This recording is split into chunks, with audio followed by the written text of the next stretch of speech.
एक ऐसा नीला कलर का पुष्प होता है, देखो छोटा है थोड़ा हमारे हाथ में, ये फूल का बेटा है, ठीक है, पूरा फूल नहीं है, ठीक है, फूल का बेटा है ये छोटा सा। अच्छा दिख रहा है? काय आस्था वालों दिखाओ तो सही, दिखाओ जरा बाजू में, और थोड़ा सा पास कर दो तो सबको नजर आ जाएगा, ठीक क्या? शंख पुष्पी, अपारिजात भी बोला जाता है इसको, ठीक है। हर हर विराजो विराजो। तो एक पुष्प अपन कहते हैं हमारे भगवान देवादिदेव महादेव को, भगवान शंकर को बड़ा प्रिय है ये पुष्प।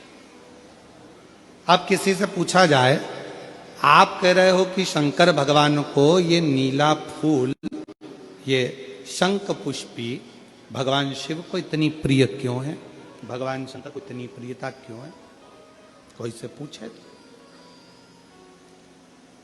तो वो बताए चाहे ना बताए, पर शिव महापुराण का संवाद कर रहे हैं।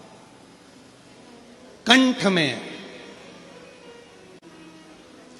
स्वयं मां जगत जननी ने 10 विद्या में से एक मां को याद किया, और मां तारा का एक स्वरूप मां सरस्वती के रूप में विराजमान हो गया। कंठ में रहने से विष की तपन के कारण, कंठ में रहने से विष की तपन के कारण उनका स्वरूप नीला पड़ गया, और जब उनका स्वरूप नीला पड़ गया तो भगवान देवादिदेव महादेव ने कहा, सुनो पार्वती, संसार के लोग, भूमंडल में रहने वाला यदि कोई भी मानव जिसकी विवेकता, बुद्धि, विचार, सोच, ज्ञान थोड़ा सा भी अगर उसमें कम है, तो वो नील सरस्वती का यदि आवाहन करे, मां नील सरस्वती स्तोत्र का पाठ करे, मां नील सरस्वती की स्मरण करे, तो उसकी विवेक, उसकी बुद्धि तीव्र होती है, श्रेष्ठ होती है। और सुनो पार्वती, यदि मान लो कोई मान नील सरस्वती का स्तोत्र का पाठ नहीं कर पाए, आराधना नहीं कर पाए, साधना नहीं कर पाए, स्मरण ना कर पाए, अगर कोई बच्चा एक शंख पुष्पी पुष्प को समर्पित कर कर जलाधारी पर, और 1 लोटा जल यदि वो समर्पित करता है, और उस जल का आचमन कोई बच्चा नित्य प्रति करता है, तो वो बच्चा धीरे धीरे विद्वत्ता धारण करता ही जाता है। जो याद करता है वो भूलता नहीं। ये मां नील सरस्वती की कथा है। 2 सरस्वती का दर्शन आपको और हमको होता है, 2 सरस्वती का स्मरण आप और हम करते हैं। एक सरस्वती जो स्वयं श्वेत वस्त्र धारण करी है, हंस पर बैठी हैं, और बड़े आनंद के साथ में मां सरस्वती का सुंदर स्वरूप है। पर एक सरस्वती ऐसी हैं जो नीला उनका स्वरूप है, और नील सरस्वती के रूप में उनकी पूजन होती है। मां नील सरस्वती महाराज,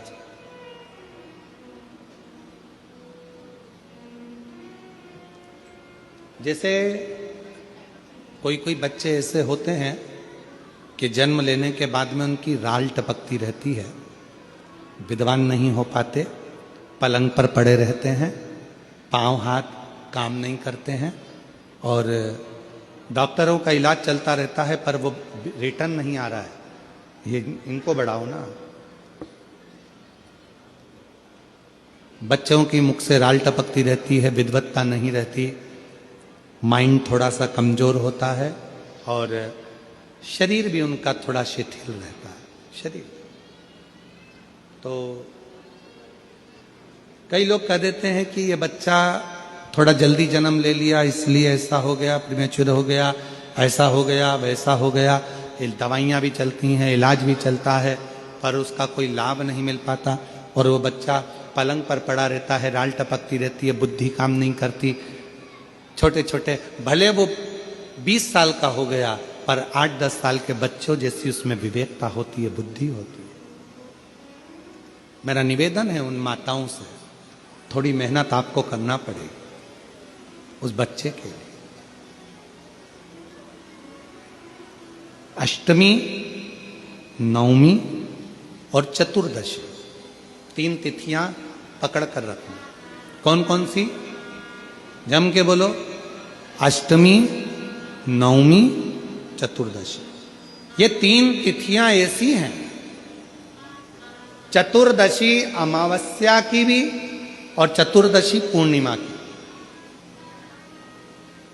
अष्टमी, नवमी अमावस्या की भी और अष्टमी, नवमी पूर्णिमा की। ये वो तिथियां हैं जिन तिथियों में मां नील सरस्वती का स्तोत्र का पाठ कर कर एक शंख पुष्पी पुष्प, एक अपारिजात का पुष्प जलाधारी पर रखकर 7 बार अगर जल का पात्र से जल चढ़ाया जाए और उसी जल को कटोरी में झेल लिया जाए, उस जल को 3 दिन तक लगातार यदि सुबह, दोपहर, शाम रोज उस बच्चे को देना चालू करिए, उसके हाथ पैर भी काम करना प्रारंभ करेंगे, उसकी बुद्धि भी काम करना प्रारंभ करेगी।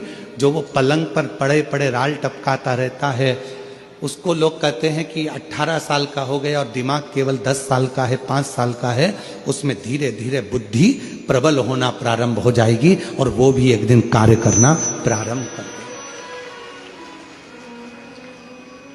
जिसको प्रीमेच्योर बच्चे भी कहते हैं। लोग कहते हैं ये बच्चा जल्दी हो गया था, ये बच्चा बीमार पड़ गया था, बचपन में इसको कोई इंजेक्शन ऐसा लग गया था, बचपन में ऐसा हो गया था, बचपन में वैसा हो गया था, गर्भाशय का जल उसके मुख में चले गया था, तो ये बच्चे की ऐसी गति हो रही है।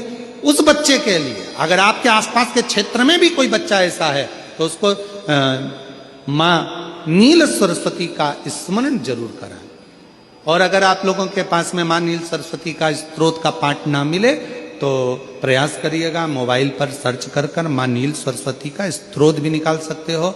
बाजार में से गीता प्रेस गोरखपुर की किताब में भी ला सकते हो, पढ़ भी सकते हो, घर में उसका स्तोत्र का पाठ भी कर सकते हो। मां नील सरस्वती स्तोत्र का स्मरण और बड़े भावों के साथ करें स्मरण।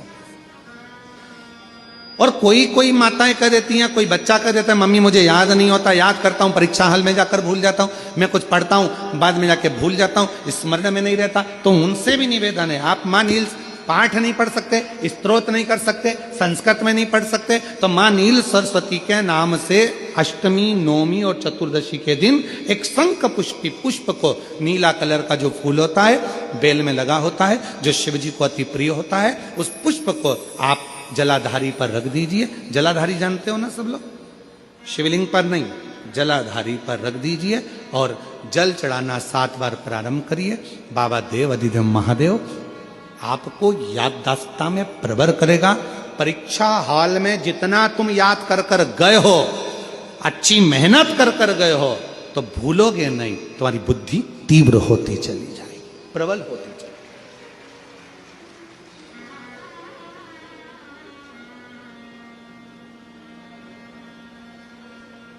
आजकल आयुर्वेद में आप लोग अगर आयुर्वेदिक दवाइयाँ लेते होंगे, आयुर्वेद वालों के पास यदि जाते होंगे, तो वो भी अगर बच्चा पढ़ने में कमजोर है, बुद्धि से कमजोर है, तो उसको शंख पुष्पी की चाय पीने का भी कहते हैं। बाजार में आती होगी शायद, है भैया कह रहे हैं कि बाजार में वो चाय भी मिलती है, नीली चाय। महाराज याददाश्ता के लिए, उसको प्रबर करने के लिए लोग शिव कथा कर रही है। कौन सी सरस्वती? जम के बोलो, जम के जरा, पूरा तो नाम बोलो, मां नील सरस्वती। तुमने डायरेक्ट कह दिया नील सरस्वती। मां कौन लगाएगा? मां है ना अपनी, तो उसका संबोधन पूरा होना चाहिए। कौन सी सरस्वती? मां नील सरस्वती का स्मरण सुख देगा, आनंद देगा।